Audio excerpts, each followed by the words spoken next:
cette séance assez particulière compte tenu de son format et de l'organisation pour partie avec des élus communautaires qui sont présents en salle et pour partie des élus communautaires qui nous suivent avec l'outil Zoom. Je vous rappelle à toutes fins utiles que cette séance est retransmise en direct sur la page Facebook de l'agglomération.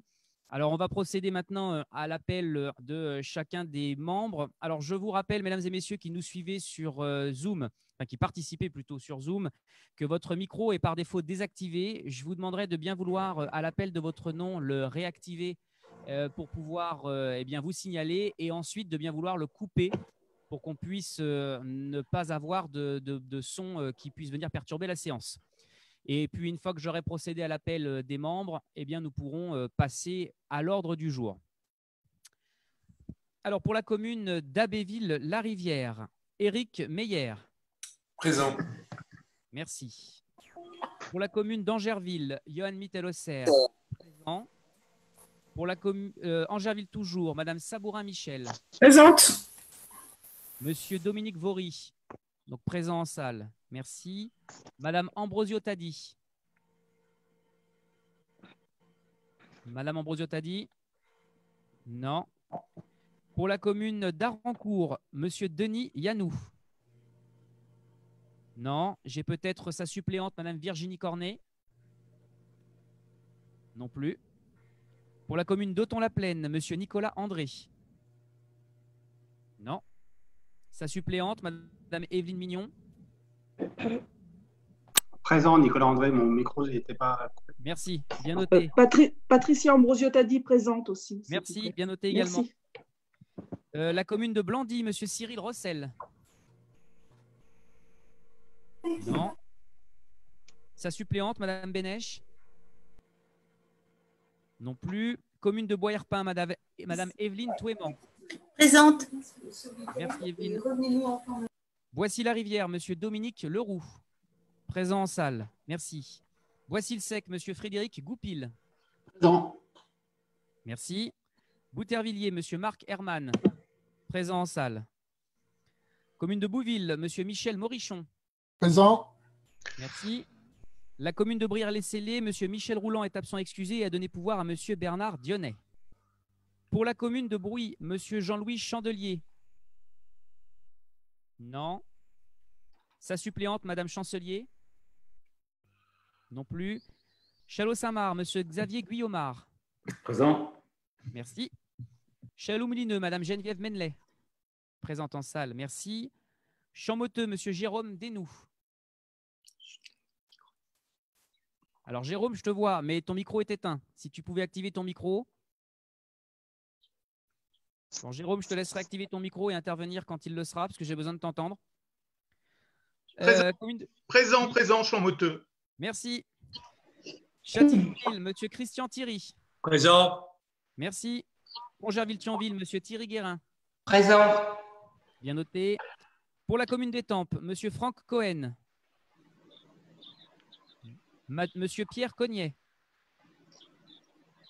Monsieur Bruno Dacosta. Monsieur Gilbert Dalérac. Madame Denise Deporter. Madame Elisabeth Delage. Monsieur Éric Deloire, absent excusé, donné pouvoir à Madame Tran. Madame Aline Garnier. Madame Marie-Claude Girardot. Monsieur Damien Greffin. Monsieur Mathieu Hiller. Monsieur François Jousset. Monsieur Draman Keita. Monsieur Abdelaziz Kikou. Monsieur Bernard Laplace, absent excusé, donné pouvoir à Madame Si. Monsieur Bernard Lomière.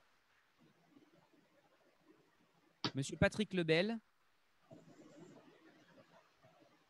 Monsieur Claude Mazur. Madame, pardon, excusez-moi. Madame Fanny Michou. Monsieur Gérard Pillon. Madame Françoise Pibaud. Madame Marie-Louise Razette. Madame Mariam Si. Madame Mama Si. Présente. Merci. Madame Marie-Noël Tapia. Monsieur Patrick Thomas. Présent. Merci. Madame Isabelle Tran. Non. Donc pour l'instant, le pouvoir de Monsieur Deloire ne pourra pas s'appliquer. Et Madame Carole Vesque. Non plus. Commune de Fontaine-la-Rivière, Monsieur Yvon Boukaya. Non. Est-ce que j'ai sa suppléante, Madame Damota? Oui, présente. Merci. La Forêt-Sainte-Croix, Monsieur Guy Cronier.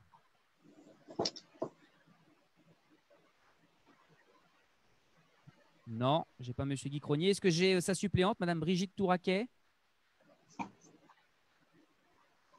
Non plus. Commune de Guillerval, Monsieur Daniel Ciré. Présent en salle, merci. Commune de Marolles-en-Beauce, Monsieur Henri Sergent. Non. Sa suppléante, Madame Michèle Pelletier. Non plus. Commune du Mérévillois, Monsieur Guy Desmurs a donné pouvoir à Madame Vasset. Madame Sylvie Vasset. Présente. Merci. Monsieur Jean-Pierre Dubois. Présent en salle. Merci. Maire Robert, Monsieur Alain Martin. Non. Sa suppléante, Madame Cynthia Savary. Commune de Mépuy, Madame Sabine Furman. Présente. Merci.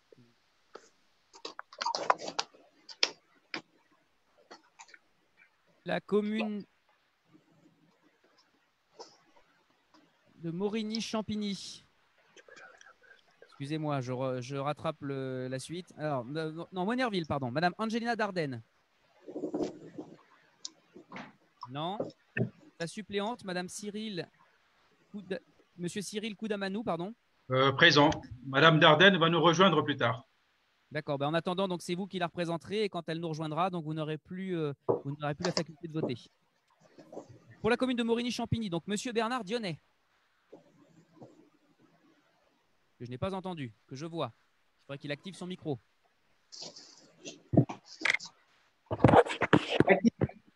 Présent. Merci. Avec pouvoir de Monsieur Roulant. Madame Valérie Couritaine. Excusez-moi. Non. Madame Catherine Combe. Présente. Et Merci. pouvoir pour Madame Bouritaine. D'accord. Alors, on vérifiera si on a eu. Non. Alors, on n'a pas reçu le pouvoir, malheureusement. Bon. Le pouvoir ne pourra malheureusement pas compter.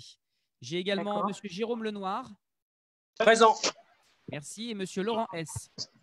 Présent. Ormois-la-Rivière, Monsieur Michael Mérigot. Présent. Merci. Plessis-Saint-Benoît, Monsieur Claude Fauconnier. Sa suppléante, Madame Evelyne Héron, présente en salle. Puzelmarais, Monsieur Fabien Bidot. Présent. Merci. Commune de Puteaux, Monsieur Grégory Courtas. Non. Madame Séverine Ramé. Non plus. Roinvilliers, Madame Huguette Denis. Présente en salle. Merci. Sacla, Monsieur Yves Gaucher. Non.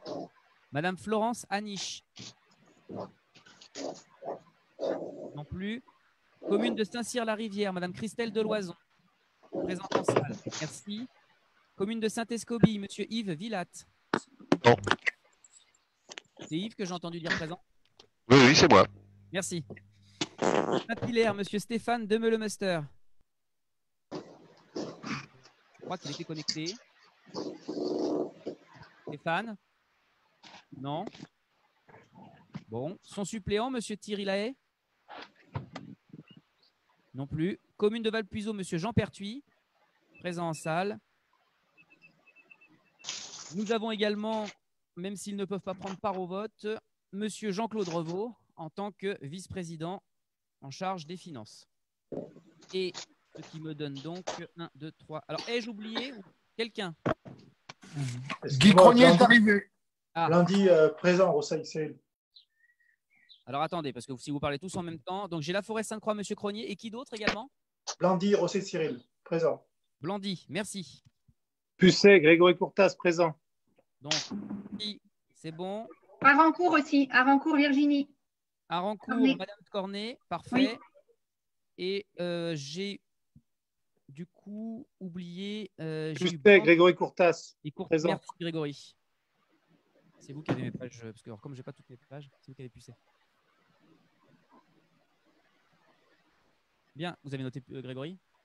Donc on est 40 présents, donc le quorum étant fixé à 26, nous avons le quorum et nous pouvons ouvrir cette séance. Oui, pardon, madame. Ah, bah oui, elle est suppléante en fonction. Ils n'ont pas désigné de membre.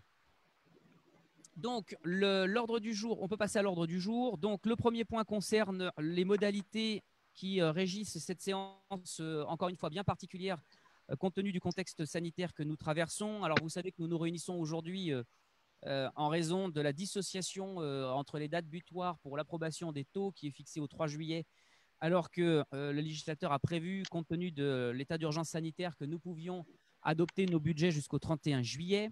Donc ce soir, nous nous contenterons de ce qui doit être adopté avant le 3 juillet, à savoir donc les taux de la fiscalité. Mais auparavant, je vous rappelle donc qu'en vertu des lois d'urgence qui ont été instituées et qui ont été reconduites depuis le 23 mars pour faire face à l'épidémie Covid et qui sont en vigueur jusqu'au 10 juillet, dans ces circonstances et pour assurer la continuité des missions du service public et des institutions locales, la loi a organisé le fonctionnement des assemblées délibérantes et des collectivités territoriales, et notamment à travers l'ordonnance 2020-391 du 1er avril de cette année, visant à assurer la continuité du fonctionnement des institutions locales et de l'exercice des compétences des collectivités territoriales et des établissements publics locaux, afin de faire face à l'épidémie de Covid-19, et ceci en application de la loi d'urgence 2020-290 du 23 mars de cette année, toujours pour faire face à cette épidémie, et qui prévoit donc la possibilité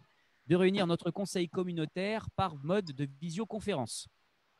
Durant la période de l'état d'urgence, cette possibilité de réunion à distance de nos organes délibérants permet donc de concilier la continuité du fonctionnement de la communauté d'agglomération en lien avec les préconisations liées à la distanciation physique et au confinement lorsqu'il y avait lieu.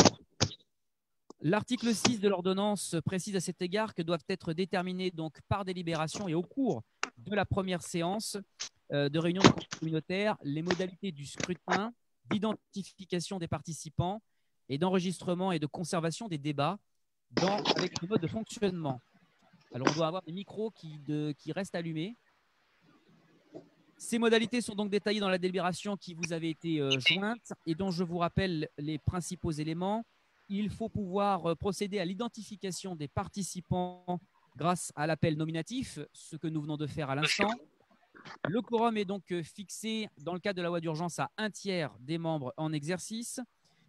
Le vote des délibérations intervient après débat, par nature, par vote à scrutin public. Et afin de simplifier le comptage des votes, je vous annoncerai pour chaque vote le nombre de votants. Je solliciterai ensuite les élus pour leur demander à celles et ceux qui souhaitent donc s'abstenir de se prononcer. Je passerai ensuite à ceux qui souhaitent voter contre de se prononcer. Et par défaut, la différence ira en faveur des votes pour. En cas d'égalité des votes, la voix du président est prépondérante. Les débats sont par ailleurs, comme je vous le disais au début, accessibles de manière électronique depuis la page Facebook de l'agglomération pour assurer le caractère public de cette réunion puisque nous ne pouvons pas avoir de public présent dans la salle. La séance par visioconférence est également enregistrée et l'enregistrement sera donc conservé par le secrétariat général dans les mêmes conditions que les enregistrements de nos autres séances jusqu'à présent et le procès-verbal sera donc établi en conséquence. Enfin, l'ensemble des élus des communes sont informés des points qui sont inscrits à l'ordre du jour et seront destinataires du compte-rendu de cette séance. Vous savez que depuis la loi engagement et proximité du 27 décembre 2019, si je ne dis pas de bêtises, prévoit désormais, dans le cadre de l'information des conseillers municipaux, l'envoi systématique en amont du conseil communautaire. Il en est de même aussi pour la conférence des maires, de tous les points qui sont soumis à l'ordre du jour, accompagnés de la note de synthèse, et pour la conférence des maires, de l'ordre du jour, ainsi que du compte-rendu succinct s'il y a lieu. je vous demande donc si vous en êtes d'accord, et j'espère que oui, sinon pour cette séance, ce sera compliqué de poursuivre, donc d'approuver les modalités telles que je viens de vous les énumérer pour procéder à nos échanges et utiliser donc le mode de la visioconférence en complément du présentiel ici pour les membres dans la salle polyvalente Guy Bonin à Angerville, et de préciser que la technologie qui est retenue pour la visioconférence donc passera par le système Zoom. Et donc, de décider que nous pratiquerons l'identification, le quorum et tout ce que je viens de vous indiquer. Moyennant ce rappel, est-ce qu'il y a, avant que nous ne passions au vote, des questions de la part de l'un d'entre vous, soit dans la salle, en salle je n'ai personne, ou en ligne? Est-ce que j'ai des questions ou des demandes d'intervention avant que nous ne passions au vote? Et si tel est le cas, je vous demande de bien vouloir réactiver votre micro et vous signaler par votre nom et votre prénom. Non, pas de prise de parole. Bien. Maintenant, donc, je vais vous inviter pour vous exprimer, soit pour vous abstenir, soit pour voter contre, à ne pas oublier du coup d'allumer votre micro. Donc, normalement, et si nous n'avons pas eu de déconnexion, nous sommes donc toujours à…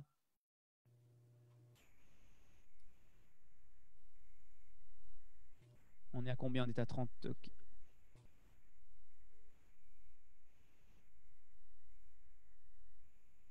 Donc, nous sommes 39. À présent, je vais vous demander, est-ce qu'il y a des votes contre? Non. Est-ce qu'il y a des abstentions? Pas d'abstention non plus. Donc, unanimité.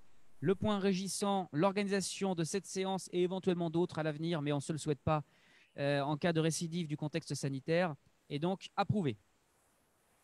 Il me revient maintenant de désigner un secrétaire de séance pour des raisons pratiques. Je vais plutôt faire appel à un membre qui est présent ici même dans la salle. Et en général, c'est toujours Jean Pertuis qui dénonce un petit voisin pour être secrétaire de séance.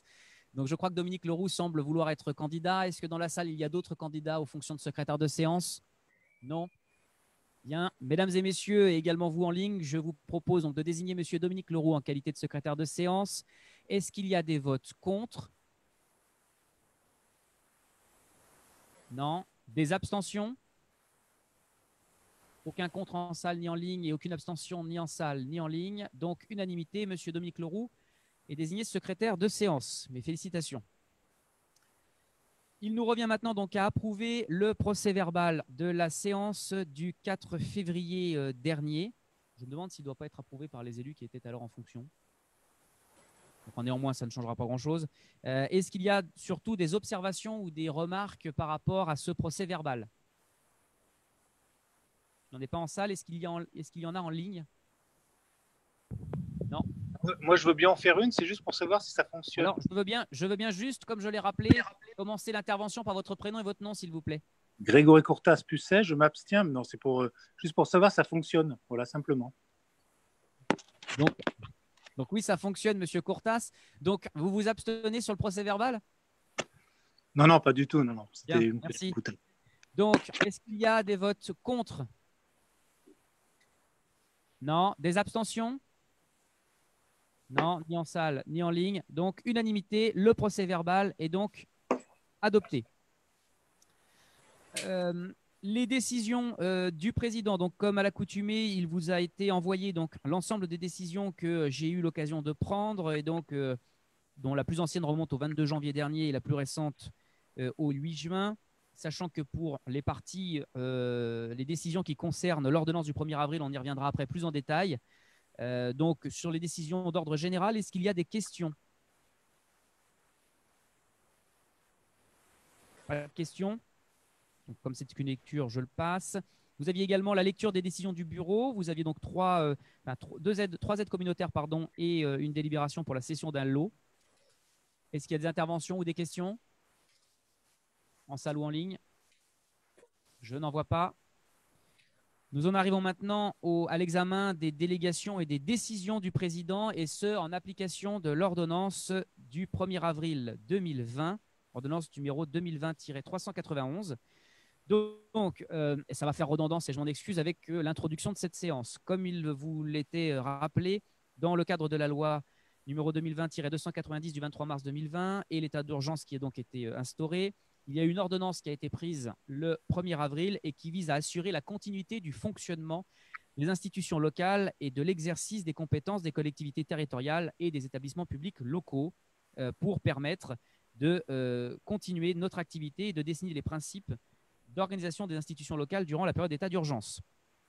À ce titre, et conformément à l'article 1er grand 2 de la dite ordonnance, il a donc été accordé de plein droit délégation au président de l'établissement public de coopération intercommunale pour exercer l'ensemble des attributions de l'organe délibérant, à l'exception de celles mentionnées du 7e au 13e alinéa de l'article L 5211-10 du Code général des collectivités territoriales. C'est-à-dire que je n'ai pas reçu vos pouvoirs pour le vote des budgets, pour l'institution et la fixation des taux ou des tarifs des taxes ou des redevances, pour l'approbation du compte administratif, pour les dispositions à caractère budgétaire prises par un EPCI, à la suite d'une mise en demeure intervenue en application de l'article L 1112-15. Je n'ai pas non plus eu compétence pour les décisions relatives aux modifications des conditions initiales de composition, de fonctionnement et de durée de l'EPCI, ni pour l'adhésion de notre établissement à un établissement public, ni pour la délégation de la gestion d'un service public, ni pour la disposition portant orientation en matière d'aménagement de l'espace communautaire, d'équilibre social de l'habitat sur le territoire communautaire, ni de politique de la ville.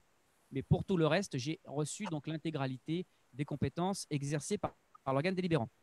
Il faut savoir donc que ces délégations sont accordées sous votre contrôle, à savoir celui de l'organe délibérant, et que vous pouvez donc à tout moment décider par délibération de mettre un terme à tout ou partie de cette délégation ou de la modifier. Je tiens à vous préciser que cette mesure d'urgence qui donc m'accorde je ne vais pas dire les pleins pouvoirs, ce n'est pas le bon terme, en tout cas une très large partie des pouvoirs de l'Assemblée délibérante va prendre immédiatement fin ce dimanche, sitôt la proclamation des résultats du second tour prononcée. Après, on rentre dans un fonctionnement dit normal, c'est-à-dire que je n'aurai compétence que pour expédier des affaires courantes jusqu'à l'installation du conseil communautaire pour l'élection du nouvel exécutif. Alors, en vertu de ces délégations, voici les décisions que j'ai été amené à prendre. Par décision numéro 81, j'ai signé une convention de mise à disposition d'infirmières au profit du CCAS de la ville d'Étampes. C'était le 5 avril dernier. Par décision numéro 82, j'ai signé une convention acquisition et dotation d'équipements de protection en vue de protéger la population essonnienne dans le cadre de la crise sanitaire du Covid-19. C'était le 21 avril dernier et c'est ce qui nous a permis de rejoindre le groupement de camp du département pour pouvoir doter notre agglomération, entre autres, et l'ensemble des communes des masques. Par décision 83 que j'ai signé le 24 avril, j'ai modifié le règlement de fonctionnement du service enfance afin de préciser les modalités d'accueil et de facturation des enfants des personnels indispensables à la gestion de la crise. Il n'était pas question durant cette période de facturer les prestations. Il fallait donc modifier le règlement pour que nous soyons dans les clous. J'en ai fait de même et toujours le même jour pour modifier le règlement intérieur des activités du service enfance, du conservatoire et de l'école de natation afin là aussi de préciser les modalités de facturation dans le cadre des circonstances exceptionnelles. Et ceci, mes chers collègues maires, en vertu de la conférence des maires que nous avons, de d'autres audioconférences des maires que nous avons tenues début mai et pour lesquelles vous m'aviez autorisé à procéder à ces modifications. Le 7 mai dernier, j'ai signé un contrat d'adhésion à la Fédération nationale des centres-villes vitrines de France dans le cadre du plan de relance pour les commerces de proximité pour un montant donc de 583,20 €. Le 19 mai, j'ai signé une convention de prêt de tablettes numériques avec forfait 4G, toujours dans le cadre du plan de relance où nous avons donc doté jusqu'à la mi-septembre et sur recensement donc de l'éducation nationale en lien avec l'inspectrice de l'éducation nationale, le prêt de tablettes.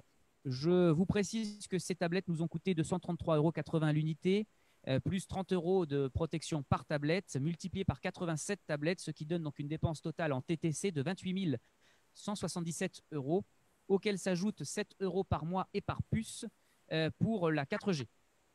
Voilà, parce que ce n'était pas précisé, donc pour que vous ayez en toute transparence l'ensemble des éléments. J'ai également signé le 25 mai dernier un accord de principe sur l'abondement au fonds Résilience Île-de-France donc par nature de la région Île-de-France, à hauteur de 52 875. Donc, c'est le dispositif de soutien aux entreprises qui ne seraient potentiellement pas éligibles au dispositif d'accompagnement mis en œuvre par l'État dans le cadre du plan de relance que la région Île-de-France a souhaité mettre en œuvre. La participation a été fixée sur la base donc, de 15 € par entreprise et par territoire. L'ensemble des EPCI de la région Île-de-France ont rejoint ce fonds résilience. Alors, on a un téléphone en fond. Donc, l'ensemble des… on rejoint donc ce fonds et donc nous y avons également adhéré. Alors, peut-être en régie, pouvons-nous couper les micros de l'ensemble des participants? Par ailleurs, et en application de la délibération du Conseil communautaire du 29 janvier 2019, je vous informe aussi qu'un certain nombre de décisions ont été prises. Celles-ci relèvent du droit commun et ne sont donc pas soumises à l'approbation, mais je vous en donne lecture avant que nous puissions donc débattre, notamment des décisions prises dans le cadre de l'ordonnance du 1er avril. J'ai donc, par décision du 15 mai, signé un bail commercial pour l'atelier numéro 7 du Rurapol pour une location auprès de Tarénovation. Par décision du 5 juin, j'ai signé une étude de marché et de programmation préalable à l'extension de la zone industrielle du Bois de la Fontaine à Angerville en lien avec l'établissement public foncier d'Île-de-France et naturellement donc, le bureau d'études qui a été retenu, Créaspace, pour 30 900 € hors taxe. Et enfin, par décision du 8 juin dernier, j'ai adressé une demande de subvention dans le cadre de la dotation globale de décentralisation de l'État pour les investissements d'équipements mobiliers et numériques pour nos bibliothèques de l'agglomération.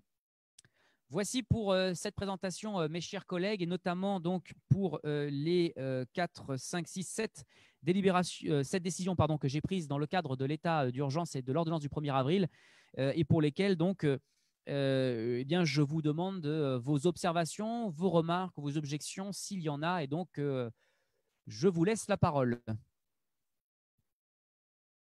que ce soit en salle ou en ligne. Non, pas d'observation. Je vous propose donc de maintenir l'intégralité des délégations qui sont consenties de plein droit au président dans le cadre de l'ordonnance du 1er avril. Bon, ce sera pour 48 heures. De prendre acte et de valider l'ensemble des décisions dont je viens de vous donner lecture et qui ont été prises en vertu de cette ordonnance, et de prendre acte également des décisions prises dans le cadre de la délibération du Conseil communautaire du 29 juin dernier. C'est une prise d'acte, donc il n'y a pas de… on va quand même faire un vote. Est-ce qu'il y a donc des votes contre? J'en ai pas en salle. Est-ce qu'il y en a en ligne? Des abstentions? J'en ai pas en salle. Il n'y a pas d'expression d'abstention en ligne. Unanimité. Je vous remercie. Nous arrivons maintenant au cœur du réacteur, mon cher Jean-Claude, dont c'est du coup le dernier appel ce soir, la dernière des dernières séances de notre très cher vice-président aux finances, Jean-Claude Revaux, et qui donc va vous présenter, pour commencer, donc, le vote des taux 2020 pour la taxe d'habitation sur le foncier bâti. Je ne sais pas si tu veux mettre la Charlotte. Non. Donc, je cède la parole à Monsieur Revaux. Monsieur le Président, merci. Bonsoir à toutes et à tous. Alors, effectivement, on va commencer par le vote des taux des taxes ménages. Alors, contrairement aux documents qui vous ont été transmis, ce soir, il n'y aura pas le vote de la taxe d'habitation, puisque la loi de finances 2020 donc, prévoit la suppression de la taxe d'habitation à partir de 2023 et gèle par la même occasion la possibilité de moduler le taux de la taxe d'habitation à partir de 2020. Donc, ce soir, on ne vote pas la taxe d'habitation.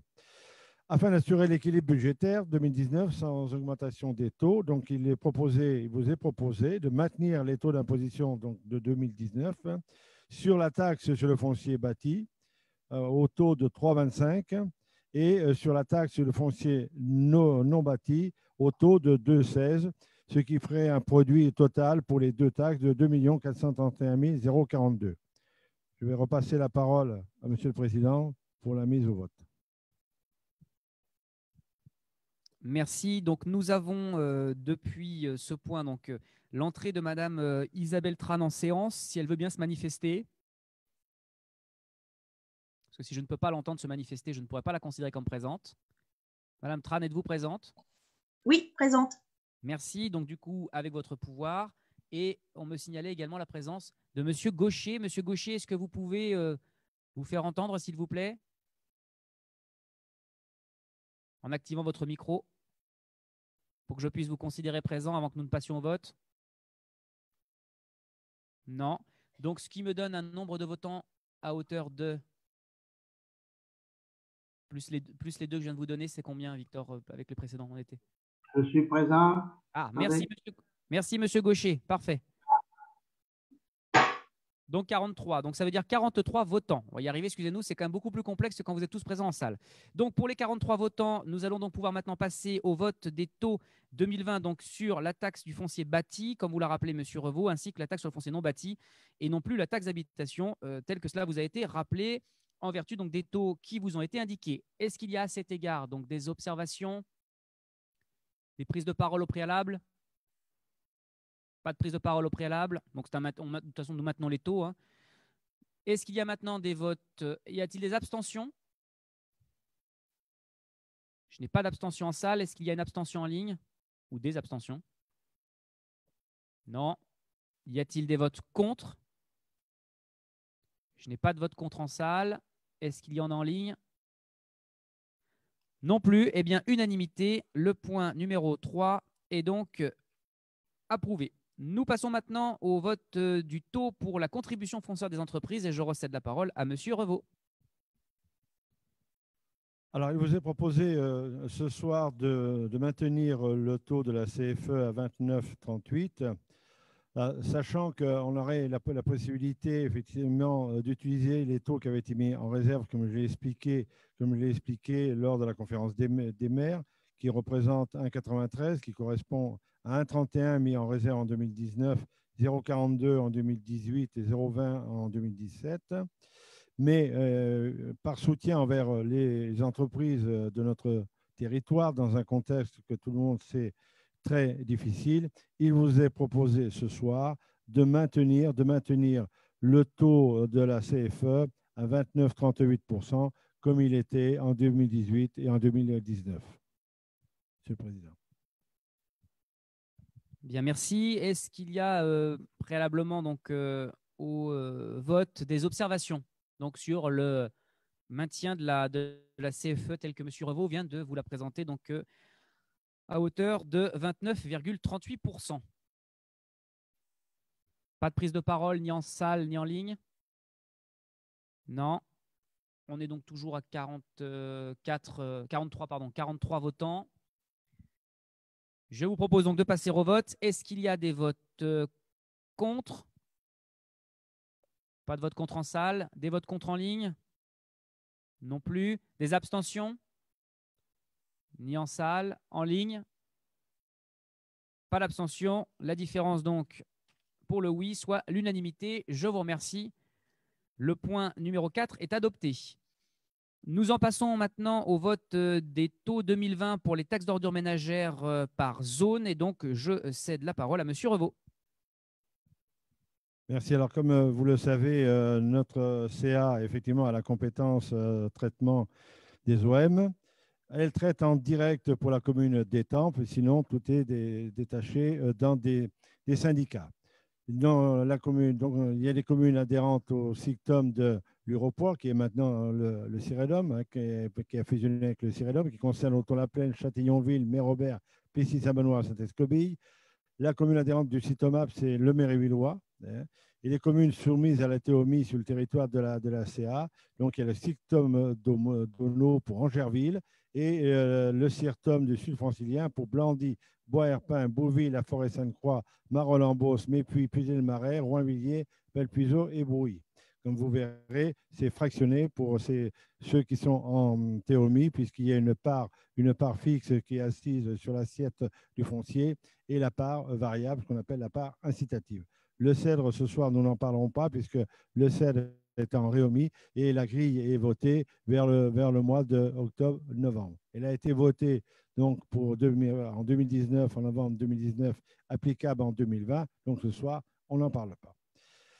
Alors, il vous est proposé donc pour l'ex-SICTOM, pour l'ex-système de l'Uropois, pour les communes dont je fais état, le taux est à 8,40, alors qu'en 2019, il était à 7,97. Là, il y a une légère augmentation. Pour la CA, c'est-à-dire pour la ville d'Étampes en direct, le taux ne bouge pas, il est à 10,30. Pour le Cytomap, alors pour la zone 3, parce qu'il y a deux zones, il y a Méryville qui est à 12,64, qui est en légère baisse, puisque pour 2019, c'était à 12,68. Pour Étouche, toujours pour le Cytomap, là aussi, il y a une légère baisse. Cette année, proposé 15,12 et contre 15,21.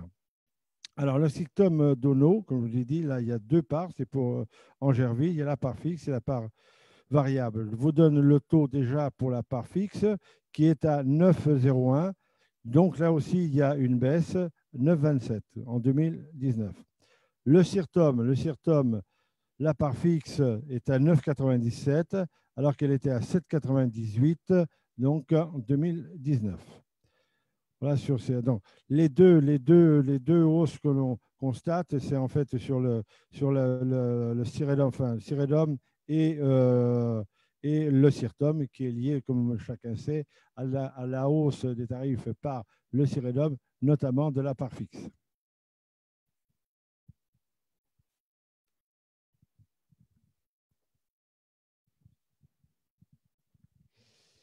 Bien.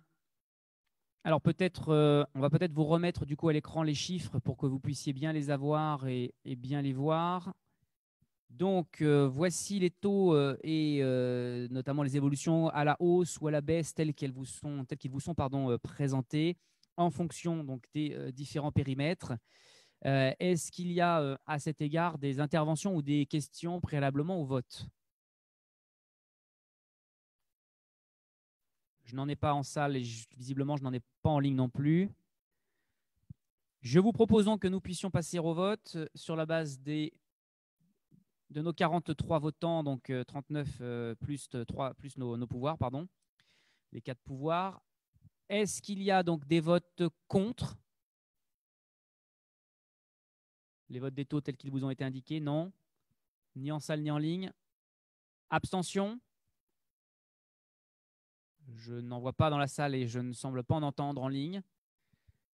Eh bien, unanimité, les taux des ordures ménagères par zone sont donc approuvés. Nous en arrivons maintenant à la vote des grilles tarifaires pour la part variable de la TEOMI relatif au Cirtum sud francilien.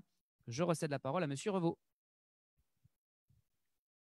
Merci. Donc, ça rejoint ce que je vous ai dit tout à l'heure. C'est une facturation en deux. Donc, la grille tarifaire pour la part variable qui est constituée de 18 levées. Donc, foyer 1 ou 2 personnes, donc 148 avec 18 levées, la part variable est à 16,50. Pour des bacs de 240 litres, pour les foyers de 3 à 4 personnes, est à 28,60. Pour les foyers de 5 à 6 personnes, 360 litres, il est à 42,10. Et les logements collectifs, c'est-à-dire des bacs de 660, est à 78,10.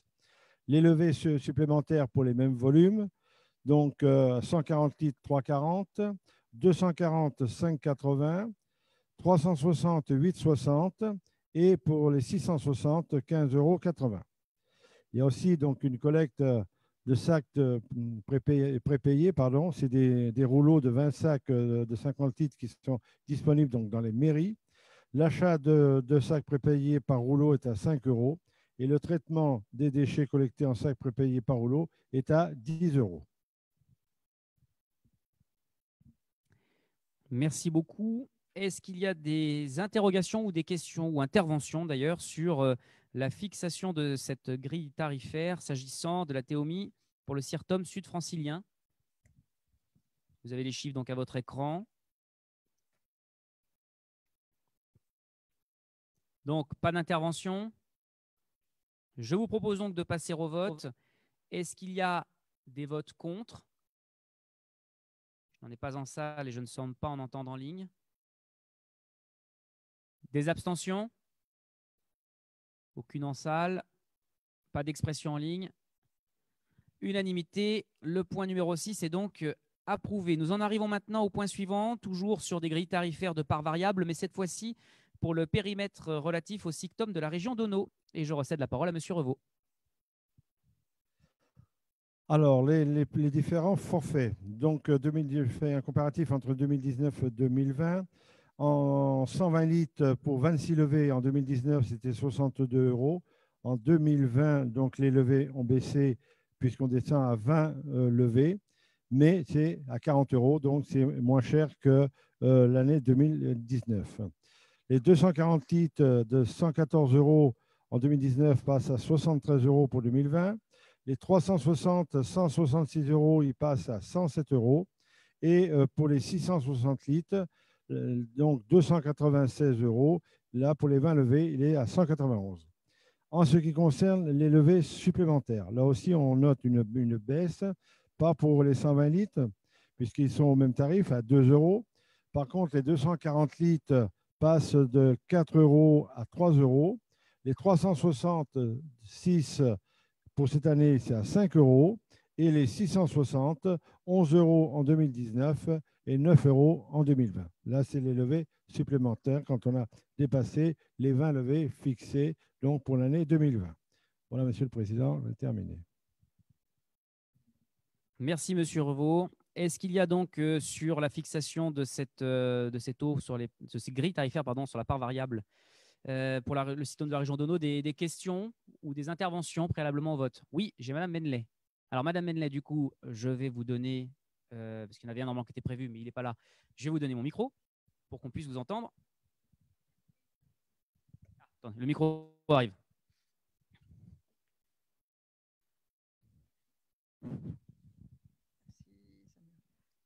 Je voudrais savoir comment ont-ils fait pour que le tarif baisse sur le nombre de levées? Alors tout simplement, sur le dernier vote oui. proposé. Alors donc je vais pouvoir en parler puisque je suis le maire de la commune qui est concerné par ce périmètre. Tout simplement parce qu'aujourd'hui, eh bien, les comptes du syndicat vont bien, que l'usine est amortie et que par conséquent, eh bien aujourd'hui, la bonne gestion permet aussi, avec une optimisation, puisque le périmètre s'est agrandi avec l'agglomération de Dreux qui est venue rejoindre aussi l'ensemble constitué. Donc la massification de l'apport des déchets auprès de l'usine d'incinération permet d'optimiser les coûts, de mieux, là, je ne vais pas rentrer dans les détails, mais augmentation de la production d'énergie revendue par le fait de brûler, pour partie en tout cas, les déchets dans les incinérateurs. Et donc, ce qui permet aujourd'hui, vu que l'outil est également amorti, de pouvoir faire baisser les tarifs. Est-ce que ceci répond à votre question? Oui, parce que j'ai compris, mais je sais que Jean-Claude Revaux et le CEDRE ont géré remarquablement le syndicat et le coût des collectes. Mais... Alors, ce n'est pas le même fonctionnement. Attention, là, on parle de la TEOMI, c'est-à-dire que le CEDRE ne fonctionne pas sous le régime de la TEOMI. On est sur la taxe incitative, qui est un régime, du coup, c'est rattaché à un régime fiscal différent. Donc, on ne peut pas comparer. Ce sont deux systèmes différents. Même si le modèle de la TEOMI aura tendance, à mon avis, dans les années à venir, à s'étendre de plus en plus, ou alors peut-être même à passer sur les systèmes de levée et de poids, puisqu'à un moment, c'était aussi dans les réflexions qui étaient portées par le législateur. Aujourd'hui, au niveau des ordures ménagères, c'est vrai qu'il existe à la fois beaucoup de périmètres, beaucoup de syndicats, et le système n'est pas le même. Ce n'est pas un sujet qui est des plus simples, mais donc là, on ne peut pas comparer le fonctionnement du Syctom d'Ono, qui est sous le régime de la TEOMI, avec le fonctionnement du CEDRE ou avec le fonctionnement du CIREDOM, qui eux-mêmes ne fonctionnent pas du tout sous ces régimes-là. Merci. Je vous en prie. Est-ce qu'il y a d'autres questions? Non. En ligne, pas de questions non plus? Bien, je vous propose donc de passer au vote pour ce périmètre par rapport au montant que M. Revaux vous a présenté. Est-ce qu'il y a des votes contre? Je n'en ai pas en salle.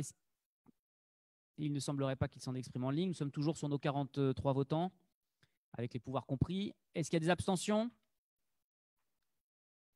Non plus. Eh bien, unanimité. Je vous remercie. Ce point est approuvé. Il me reste, avant de conclure cette séance, à apporter à votre connaissance une information. Il ne nous était pas possible de vous l'envoyer avec la préparation de ce conseil communautaire compte tenu des délais préalables à respecter. Mais peut-être en avez-vous entendu parler, le gouvernement a lancé le dispositif des vacances, colo, apprenantes, il y a plein de termes. Il nous semblait utile et nécessaire de peut-être réfléchir à ce que notre agglomération puisse s'inscrire dans cette démarche et par conséquent avoir un échange avec vous. Préalablement, je propose donc à ma vice-présidente qui est en charge de la politique de la ville, mais politique que nous avons voulu aussi étendue aux à l'ensemble de notre territoire lorsque certaines actions étaient possibles.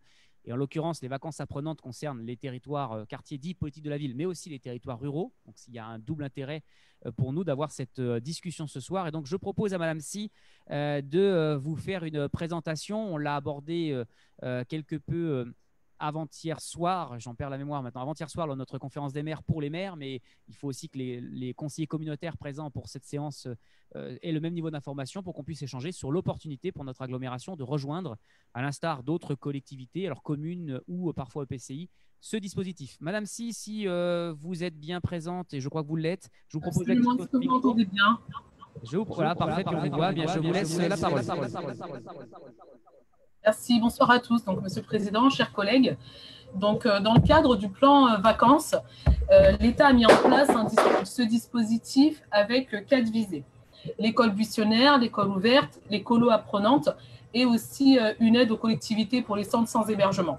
Donc, à l'agglomération, on a fait le choix, nous, de nous axer plutôt sur ce qu'ils appellent les colonies de vacances apprenantes. Ce dispositif qui permet justement, à un moment donné, aux enfants de 3 à 17 ans scolarisés de pouvoir bénéficier à minima d'une semaine de colonie de vacances dite apprenante, donc qui n'a pas seulement une visée d'animation, mais aussi d'apprentissage culturel ou sportif sur le territoire. En travaillant du coup sur la question du recensement et sur la question de nombre de jeunes présents sur le territoire, nous avons du coup stabulé sur le fait que sur le territoire de l'Étamport Sud-Essonne, il y a un peu moins de 12 000 enfants. 12 000 enfants du coup répartis sur le territoire. Vous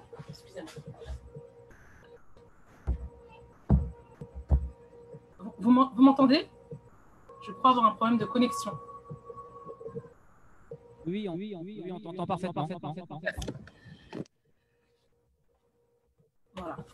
Un partenariat du coup entre l'État et la collectivité qui permettrait du coup aux 12 000 enfants de notre vote d'avoir la possibilité de pouvoir bénéficier d'une semaine de colonie de vacances sur la période estivale, donc entre le 4 juillet et le 31 août.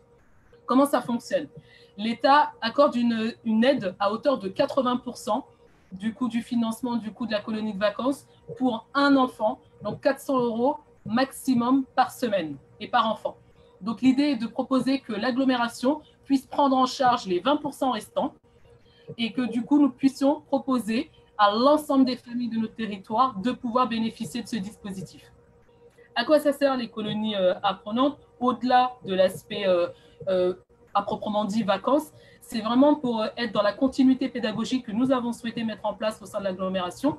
On sait que les enfants ont été confinés pendant 3 mois où ils ont acquis du retard scolaire, 3 mois où ils ont été enfermés, où ça a créé du stress. Et donc, du coup, l'idée, c'est de pouvoir leur permettre de leur remettre le pied à l'étrier à travers cette colonie de vacances qui leur permettra socialisation, échange et apprentissage avec une vraie visée culturelle derrière. Donc, les colonies de vacances, pour pouvoir bénéficier de ce dispositif, elles doivent être labellisées par la DDCS. Et pour obtenir ce label, il faut répondre du coup à ces 3 critères qui consistent à dire on ne proposera pas qu'un contenu dit d'animation, mais bel et bien un contenu avec toute cette notion apprentissage et éducatif derrière. Voilà, je ne sais pas si j'ai été claire. Si vous avez des questions, n'hésitez pas. Je suis à votre entière disposition.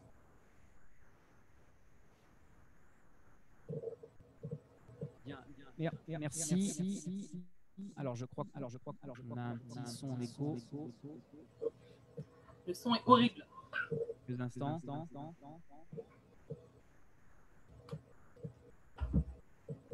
Alors, je crois qu'on...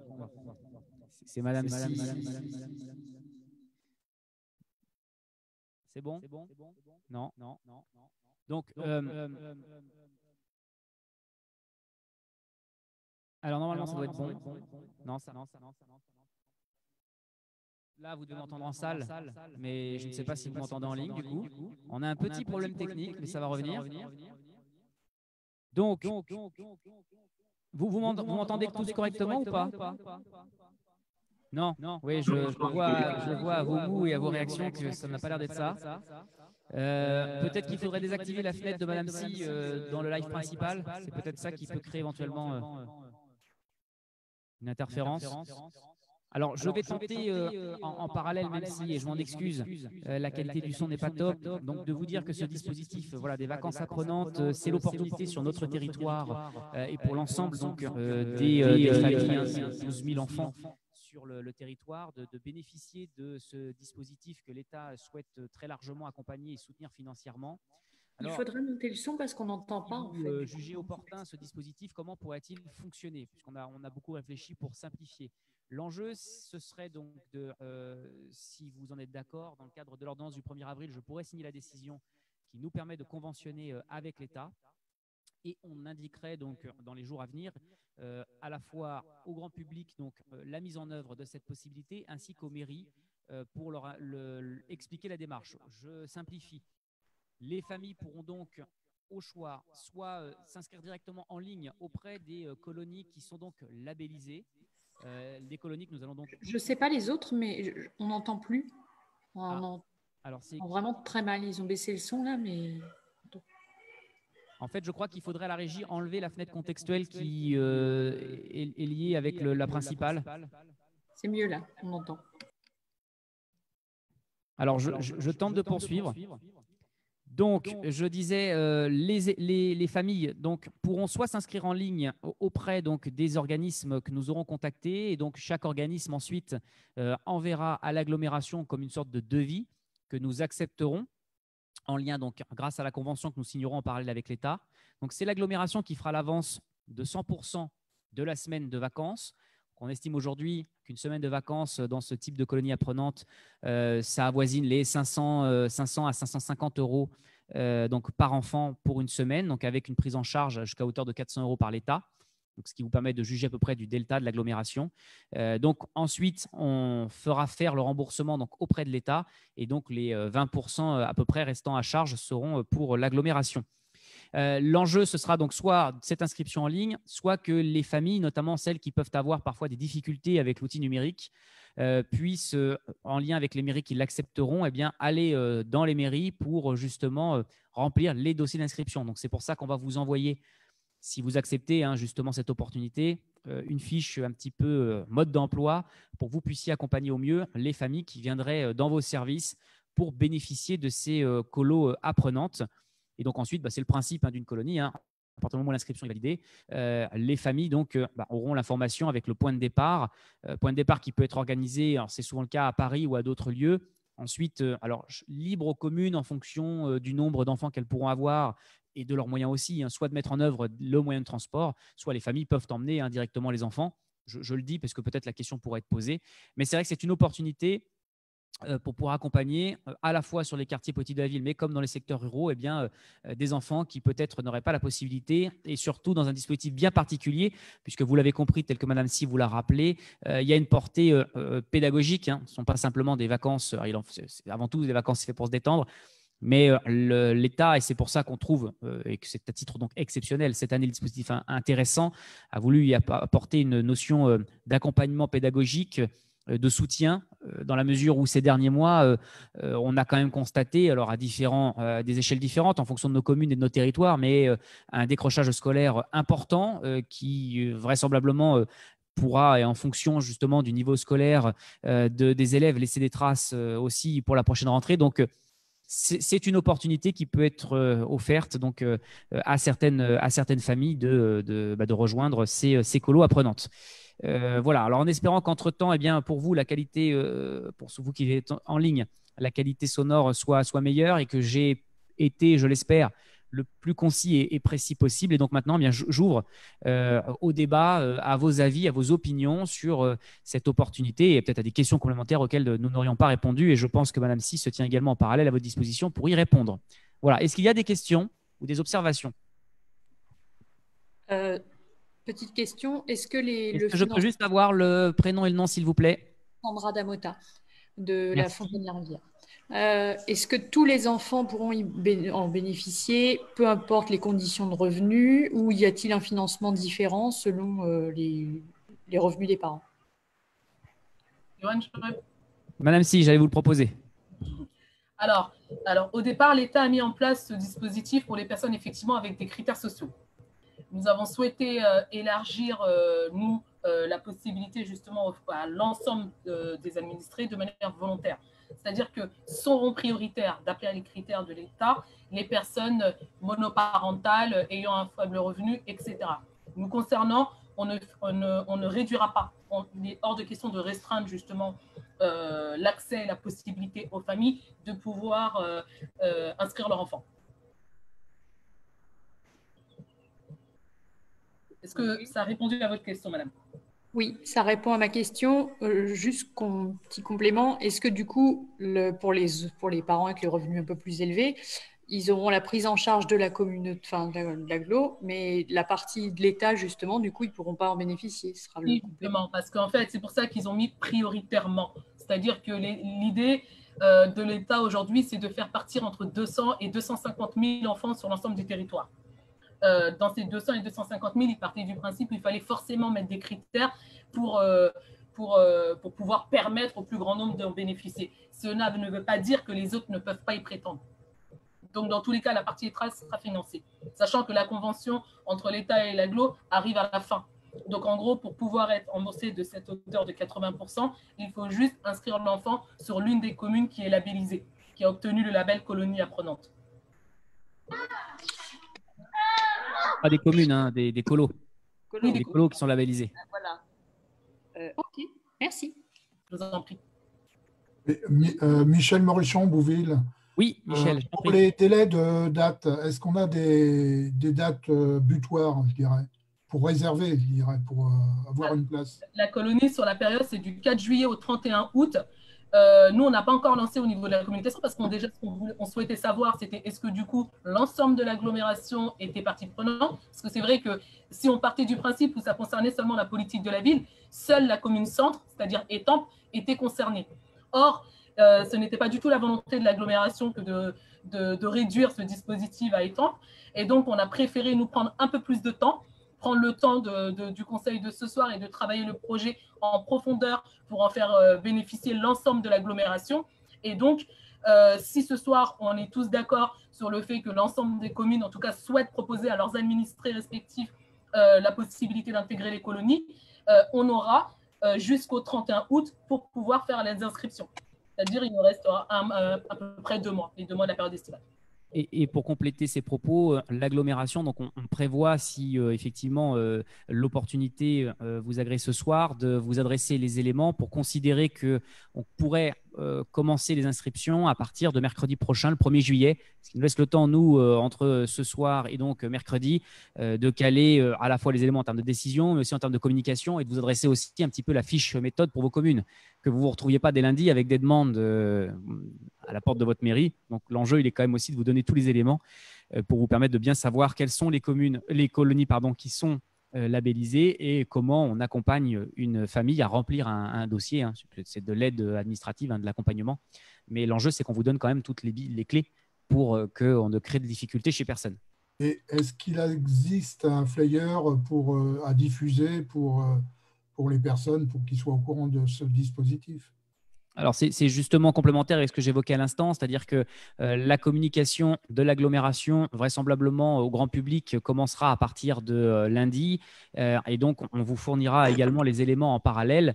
Et les premiers enfants pourraient venir qu'à partir, en tout cas, à partir du mercredi 1er juillet.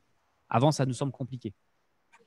Sylvie Vasset, le Mérévillois, on a idée des organismes qui vont s'occuper de ces colonies apprenantes et du lieu de ces colonies? On sait déjà quels sont les organismes qui vont être… Alors, Madame Si pourra peut-être compléter. Il y a la Ligue de l'enseignement, entre autres, mais peut-être que… Il y a la Ligue de l'enseignement, il y a le PEP, il y a l'UCPA. Ça, c'est ce qu'on appelle les colonies nationales, en réalité, avec lesquelles l'État travaille déjà, qui, elles, ont obtenu la labellisation. Mais puisque, justement, l'objectif est de faire partir entre 200 et 250 000 enfants, il est permis aujourd'hui aux associations également de faire une demande de labellisation en répondant aux critères. Et donc, si les associations qui créent leur propre colonie obtiennent la labellisation colonie apprenante, on pourra également orienter des enfants vers ce type de colonie. Mais pour éviter, en fait, de mettre en difficulté, ce qu'on s'est dit avec l'agglomération, c'était qu'on allait faire, nous, un espèce de premier travail en amont avec les services, On allait contacter les organismes déjà qui avaient déjà leur labellisation avec le nombre de places, parce que la question des places se pose également. Parce que si tout le monde souhaite partir sur la même période, on sait pertinemment qu'au niveau des centres, ils ne seront pas en capacité de prendre sur les mêmes périodes, sur les mêmes dates. Donc, c'est pour vous éviter toute cette administrative que nous, on va anticiper au niveau de l'agglo et qu'on souhaite que l'agglo, justement, soit un peu le coordinateur de ce dispositif-là et qu'ensuite, au niveau des différentes communes, on puisse chacun décliner notre propre organisation au vu du nombre d'administrés que nous avons sur nos territoires. Très bien, merci. Je vous en prie. Guy Cronier. Oui, Guy. Oui, juste, ça a peut-être été dit, mais je n'ai pas entendu les tranches d'âge des enfants considérés. Les 3-17 ans, Guy. D'accord. 3-17 ans scolarisés. Hein. D'accord. Merci. Je t'en prie. Est-ce qu'il y a d'autres questions? Cyril Koundamanou, Monerville. Je voudrais savoir, puisque vous connaissez à peu près l'enveloppe, je vais dire, enfin l'effectif total 200 à 250 enfants, mais dans l'hypothèse où vous vous retrouvez submergé, par exemple, vous avez 300 demandes, est-ce que vous avez envisagé une clé de répartition avec les communes, ou alors comment vous allez décider?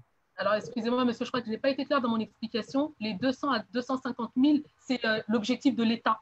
C'est l'État qui s'est fixé comme objectif de faire partir 200 000 à 250 000 enfants.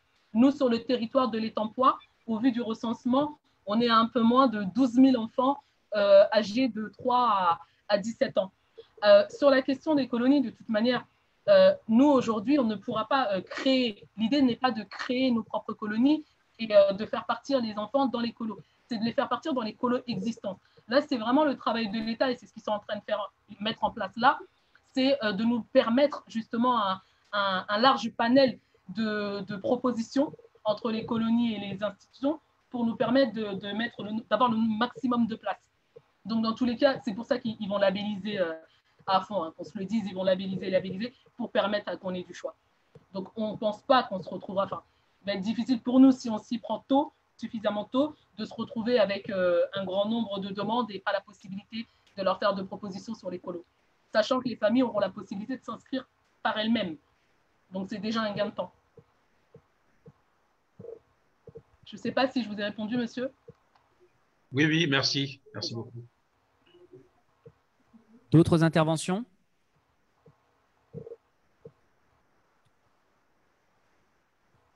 Bien, est-ce que nous pouvons considérer donc du coup un avis favorable, ou est-ce qu'il y a justement des expressions, est-ce qu'il y a des expressions contraires au fait que l'agglomération donc rejoigne ce dispositif par convention avec l'État? Non, je n'entends. Non, vous m'autorisez donc à pouvoir signer la convention avec l'État? En salle, tout le monde me dit oui, mais en ligne, c'est bon? Bon, je vois des acquiescements, bon, parfait. Bien, ben, écoutez, merci beaucoup. Donc, il ne me reste plus qu'à vous rappeler que nous nous retrouverons donc, en tout cas pour les élus communautaires qui ont été réélus ou élus le 10 juillet prochain. La salle qui est envisagée à ce jour, c'est Briare-les-Cellés. Il va falloir qu'on fasse quelques mesures par rapport à la salle et les règles de distanciation, mais pour l'instant, donc, on maintient ce lieu. L'occasion pour moi aussi de remercier ce soir à titre particulier Jean-Claude Revaux, mais également Mamassi pour c'était leur dernière présentation de points, et puis je salue également Isabelle Tran qui donc effectivement tous trois sont encore vice-présidents en fonction et donc ne le seront plus à compter de la prochaine séance d'installation, enfin en tout cas en fonction, pardon, c'est vrai que je ne peux pas présager de ce qu'il sera pour Madame Tran qui est candidate aussi, excusez-moi, c'est tellement compliqué en ce moment entre tous les contextes, les réélections et j'en passe. Donc ce qui devait être la dernière fois notre dernier conseil, cette fois-ci ce sera donc bien le dernier conseil de cette mandature et il nous reviendra donc à installer l'exécutif dans 2 semaines exactement, à peu près à la même heure. En revanche, il n'y aura pas, je vous le dis tout de suite, puisque là, le législateur ne le permet pas, de participation à distance. La réunion devra, pour en tout cas que les votes soient pris en compte, se tenir avec la présence physique des conseillers communautaires.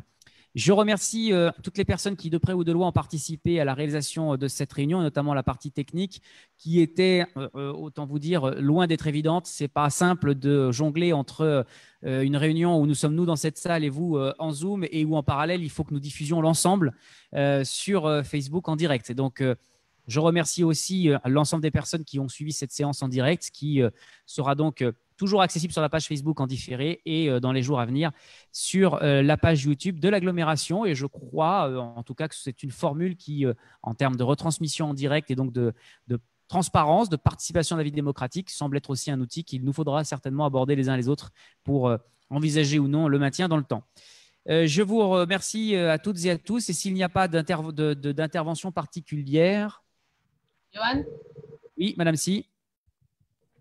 Dernier conseil d'agglomération pour moi, je tenais également à tous vous remercier. Sachez que ce fut un plaisir réellement de travailler à vos côtés durant ces 2 dernières années. Merci au vice-président avec qui j'ai pu travailler en étroite collaboration. Un grand merci au service réellement qui, au niveau de l'agglomération, on a de la chance d'avoir des techniciens vraiment pour qui le sens du service public prend tout son sens. Ils sont disponibles, volontaires, motivés, plein d'idées. Et vraiment, ce fut très enrichissant. Mais vraiment, je suis assez émue ce soir. Merci à toi, Johan. Merci à toi pour ton écoute, ta loyauté, ton soutien sans faille au service des administrés. Sincèrement, un plaisir d'avoir pu travailler avec toi. Et j'espère que la locomotive qui a été la nôtre durant ces 2 dernières années vont poursuivre dans l'intérêt de l'ensemble de nos administrés. Voilà. Merci beaucoup. Et donc, s'il n'y a pas d'autres interventions… Ah, si, j'ai Monsieur Revaux. Monsieur le Président, moi aussi, je suis un petit peu ému ce soir, puisqu'on a passé quand même quelques mois, quelques années avec certains. Voilà, donc je tiens à vous faire part du grand plaisir que j'ai eu pendant ces quelques années à travailler avec tout le monde. Et en dernier, donc j'ai commencé avec Jean, après avec Francis Tassin, Jean-Pierre. Il m'avait fait commencer aux poubelles. Hein. Donc, vous voyez, les poubelles, ça conduit aux finances. Hein. Voilà.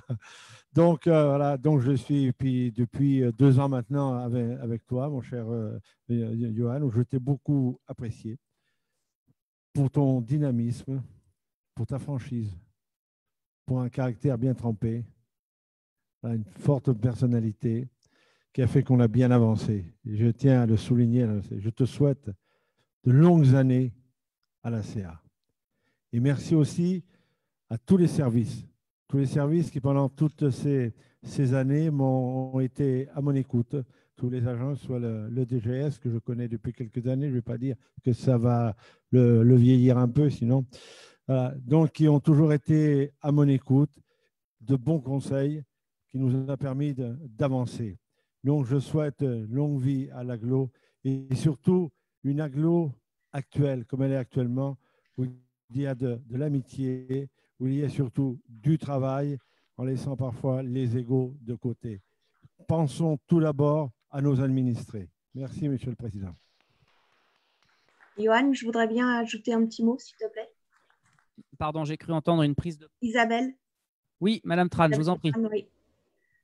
Ben, moi, je voulais aussi rejoindre mes 2 collègues. En effet, j'ai passé avec vous tous d'excellents moments au service de l'enfance et de la petite enfance que vous m'avez confié. Je voulais remercier le président qui a donné une vraie dynamique à cet agglo, qui a toujours été à l'écoute et qui nous a fait confiance pour qu'on puisse avancer avec les services. Moi, je remercierai les services de l'enfance et la petite enfance et tout ce qui gravite autour, hein, les ressources humaines et bien sûr les finances. Je remercie aussi tous les vice-présidents qui ont su me faire confiance pour le service à la population. Quand je suis arrivée, je n'étais pas vice-présidente, c'était Madame Bourreau et Madame Carrère qui étaient au service de l'enfance et la petite enfance. Moi, je n'étais que maire adjoint à la ville d'Étampes. Pour autant, j'ai toujours travaillé avec elles dans l'intérêt général. Et ensuite, vous m'avez fait confiance, vous m'avez accordé cette vice-présidente. Et quand je vois le chemin parcouru de préfabriquer un service d'accueil familial à aujourd'hui plusieurs multi-accueils, des rames itinérants, l'extension et la reprise de centres de loisirs et de périscolaires, je vous dis bravo et j'espère que nos successeurs seront autant animés dans l'intérêt général pour répondre favorablement à nos administrés. Donc, je tenais à vous remercier. C'est avec beaucoup d'émotion que ce soir, c'est ce dernier conseil communautaire. Mais bravo, parce que j'ai eu beaucoup de plaisir et merci au service. Merci beaucoup. Et je conclurai également sur ces mots pleins de sagesse et également d'émotion, eh bien, en remerciant l'ensemble des 500 collaborateurs qui travaillent au quotidien pour le service public intercommunal et dans l'intérêt général d'une agglomération qui a su évoluer. Je regarde notre ami Jean, président fondateur, depuis sa création et pour en faire ce qu'elle est devenue aujourd'hui, un outil avant tout collectif pour, avec et grâce aux communes et toujours avec les communes, jamais une commune contre l'autre, une commune sur l'autre. L'agglomération, c'est bien en complément des communes et ce n'est certainement pas en substitution des communes.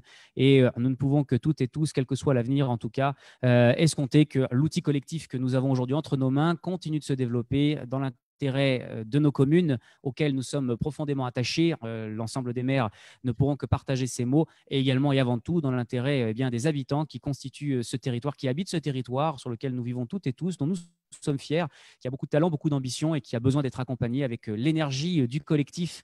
C'est ce que je retiendrai dans vos propos, Monsieur Revaux, le fait d'avancer ensemble les uns avec les autres, non pas les uns contre les autres. Voilà, merci à toutes et à tous. Très bonne fin de journée, un bon week-end.